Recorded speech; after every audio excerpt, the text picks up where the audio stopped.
Happy Wednesday, everybody. Max here with your fix of gaming news. Coming up, some new Resident Evil Requiem gameplay has major RE1 vibes. The voice of Samus in the first 3 Metroid Prime games did not return for 4, and the voice of Aerith in FF7 is sick of fans tagging her in adult content featuring her character. Can you blame her? Let's get into it.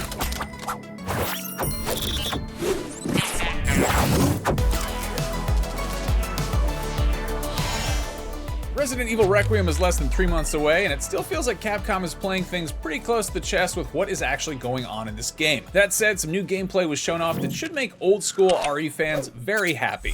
Clipped out by longtime Capcom leaker Dust Golem, the gameplay wasn't leaked but rather publicly broadcast in a segment about the series that aired on Japanese television network NHK. The footage shows a group of developers playing a sequence in the game that has its new protagonist, Grace Ashcroft, shooting some good old-fashioned zombies in a gloomy wood-paneled environment which likely isn't RE1's Spencer Mansion, but which is definitely reminiscent of the old location. The previous gameplay shown has mostly focused on Grace being hunted by a large monster that fans have dubbed the Hag, but it's nice to see we'll be facing some slightly easier to kill creatures as well.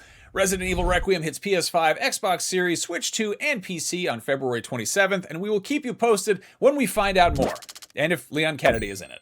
After years and years in development, Metroid Prime 4 Beyond is finally out everywhere tomorrow for both versions of the Switch, and while it looks to have some familiar features from the previous 3 games, one thing will be different. Samus is no longer voiced by Jennifer Hale.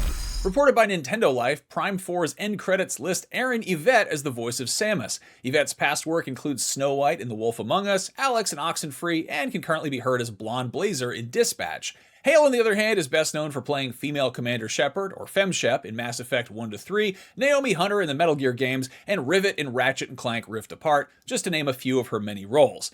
This isn't that much of a big deal considering that Samus doesn't actually talk, and the extent of her voice acting is mostly grunts and screams, not to say that isn't just as much acting, but a recast would be a lot more noticeable if it were more of a speaking role. Ironically, Jennifer Hale recently caught the ire of fans after she replaced another iconic Nintendo heroine, voicing the lead in Bayonetta 3 instead of the usual Bayonetta, Helena Taylor. Nintendo has been replacing a lot of its character voices in recent years. Charles Martinet, the veteran voice of Mario and Luigi, was recently recast, along with Princess Peach and Toad voice actress Samantha Kelly, who didn't actually learn the news until her name was absent from the credits of Mario Kart World. Takashi Nagasaka, who previously voiced Donkey Kong for 21 years, was also replaced as of the Switch 2's launch. It's unclear Nintendo's reasoning for these changes, but they have not gone unnoticed. In his 8 out of 10 review of Metroid Prime 4, IGN's Logan Plant wrote, "This game would have been perfect, but Samus's grunts and screams are just so different from the previous ones, I was forced to dock it 2 points.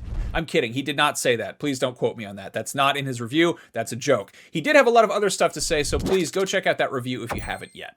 Elsewhere in the extremely glamorous world of voicing an iconic female video game character, Briana White, who plays Aerith in Final Fantasy VII Remake and Requiem, is not a fan of fan-made smut featuring her character, or at least getting tagged in it. Rayami, who plays Zoe in K-pop Demon Hunters, posted on X about some of the, spicy fan-made content that she's seen about her characters online. White replied to this saying, quote, "Maybe let's normalize not tagging voice actors in smut of their characters. Some of y'all have forgotten the meaning of the word inappropriate." She continued, "It's really a shame when voice actors want to interact with the people who love the characters on social media, but just a few creeps ruin it for everyone." Of course, it got a little bit awkward when fans replied to this, pointing out that Rayami had found this spicy content on her own, which the K-pop Demon Hunter star confirmed with a, "Yup." White admitted she didn't expect the tweet to blow up quite as much and pointed out that it was just a matter of consent and everyone's free to look at whatever they want to look at, but that she actively avoided seeing some of the more lurid fan creations, but because she's so associated with Final Fantasy VII, the algorithm puts them in front of her anyway, so don't tag her in the dirty stuff that you're drawing on your computer, and if the algorithm does it, well, that's the algorithm's fault. So anyway, if you come across fan art of Zoe from K-pop Demon Hunters and Aerith from Final Fantasy VII interacting in any unusual ways, that might be why. Then again, it might just be the internet being weird for no reason.